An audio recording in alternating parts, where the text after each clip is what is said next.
बिस्मिल्लाहिर्रहमानिर्रहीम सलाम अलैकुम दोस्तों सज्जनों साथियों ते असी तुहानू अज सुनानी है नबी पाक सल्लल्लाहु अलैहि वसल्लम उन्होंने एक हदीस मुबारक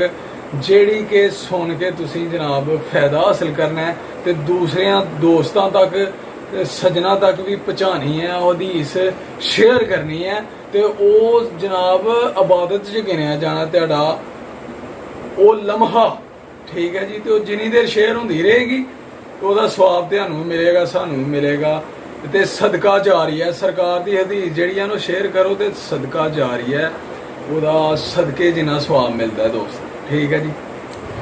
ਨਸਾਈ ਨੇ अबू खुदरी रजी अल्लाह ताला अन्हो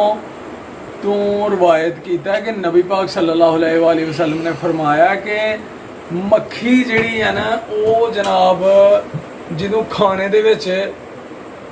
ਡਿੱਗਦੀ ਹੈ ਨਾ ਤੇ ਉਹ ਜਨਾਬ ਮੱਖੀ ਦਾ ਇੱਕ ਪਰ ਜਿਹੜਾ ਨਾ ਉਹ ਹੁੰਦਾ ਹੈ ਜ਼ਹਿਰ ਅਲੂਦ ਤੇ ਇੱਕ ਪਰ ਦੇ ਵਿੱਚ ਹੁੰਦੀ ਹੈ ਸ਼ਫਾ। ਤੇ ਇਸ ਵਾਸਤੇ ਜਦੋਂ ਮੱਖੀ ਜਿਹੜੀ ਹੈ ਨਾ ਉਹ ਖਾਣੇ ਦੇ ਵਿੱਚ ਜਾਂ ਪਾਣੀ ਦੁੱਧ ਦੇ ਵਿੱਚ ਉਹ ਡਿੱਗੇ ਨਾ ਤੇ ਉਹਨੂੰ ਪੂਰਾ ਗੋਤਾ ਲਵਾਓ ਉਹਦੇ ਵਿੱਚ ਤੇ ਫਿਰ ਉਹਨੂੰ ਕੱਢ ਕੇ ਤੇ ਖਾਣਾ ਖਾ ਲਓ ਜਾਂ ਦੁੱਧ ਪੀ ਲਓ ਪਾਣੀ ਪੀ ਲਓ ਕਿਉਂਕਿ ਉਹ ਮੱਖੀ ਜਦੋਂ ਵੀ ਕਿਸੇ ਖਾਣੇ 'ਚ ਜਾਂ ਦੁੱਧ 'ਚ ਡਿੱਗਦੀ ਹੈ ਜਾਂ ਬਹਿੰਦੀ ਹੈ ਤੇ ਉਹ ਸਭ ਤੋਂ ਪਹਿਲਾਂ ਨਾ ਆਪਣਾ ਪਰ ਜਿਹੜਾ ਜ਼ਹਿਰ ਵਾਲਾ ਪਰ ਹੈ ਨਾ ਉਹ ਉਹਦੇ ਵਿੱਚ ਡੁਬੋਂਦੀ ਹੈ ਤੇ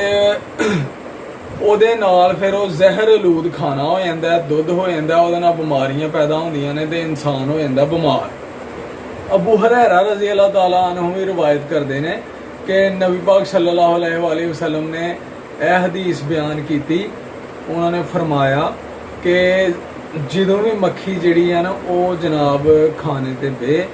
ते ਉਹਨੂੰ ਉਹ ਗੋਤਾ ਲਵਾ ਕੇ ਬਾਹਰ ਕੱਢ ਦਿਓ ਤੇ ਫਿਰ ਖਾਣਾ ਖਾਓ ਕਿਉਂਕਿ ਉਹਦੇ ਇੱਕ ਪਰ ਦੇ ਵਿੱਚ ਜ਼ਹਿਰ ਹੈ ਤੇ ਦੂਸਰੇ ਪਰ ਦੇ ਵਿੱਚ ਸ਼ਫਾ ਹੈ ਠੀਕ ਹੈ।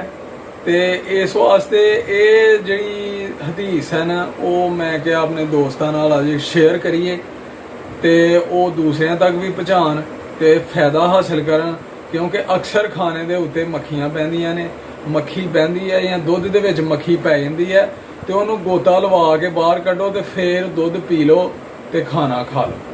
ਤੇ ਉਹਦੇ ਤੋਂ ਫਾਇਦਾ ਹਾਸਿਲ ਕਰੋ। ਇਹ ਸਰਕਾਰ ਦੀ ਹਦੀਸ ਹੈ ਤੇ ਦੋਸਤੋ ਇਹ ਤੁਹਾਡੇ ਨਾਲ ਕੀਤੀ ਹੈ ਸ਼ੇਅਰ ਤੇ ਸਰਕਾਰ ਦੀ ਹਦੀਸ ਜਿਹੜੀ ਹੈ ਨਾ ਉਹ ਜ਼ਿਆਦਾ ਤੋਂ ਜ਼ਿਆਦਾ ਸ਼ੇਅਰ ਕਰੋ ਕਿਉਂਕਿ ਉਹ ਸਦਕਾ ਜਾਰੀ ਹੈ ਤੇ ਬਹੁਤ ਜ਼ਿਆਦਾ ਅਜਰ ਹੈ ਤੇ ਇਹਦੇ ਨਾਲ ਹੀ ਸਾਨੂੰ ਦਿਓ ਇਜਾਜ਼ਤ। ਓਕੇ ਫਿਰ ਅੱਲਾਹ ਹਾਫਿਜ਼।